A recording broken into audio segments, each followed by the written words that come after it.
ฤาษีថ្ងៃទី22ខែ10ឆ្នាំ2025គេហៅថ្ងៃជូតថ្ងៃនេះគឺជូតមកជាមួយនឹងឈើបោកគឺថ្ងៃកដោឈើចំពោះអ្នកដែលត្រូវការធាតុឈើនិងធាតុទឹកគឺហេងនៅក្នុងថ្ងៃនេះនិងដលែកគឺសัตว์ទាំង12នោះមានឆ្លូវវោកនិងរោងនេះគឺហេងនៅថ្ងៃទី22នេះបើសិនជាសัตว์ទាំង3ហ្នឹងត្រូវជាមួយនឹងធាតុទឹកឬក៏ធាតុឈើហើយឆុងចំពោះមីកើតឆ្នាំ1978និង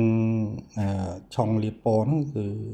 ទៅលើម៉ាម៉ែដែលជាគូស្នេហ៍របស់ម៉ាមី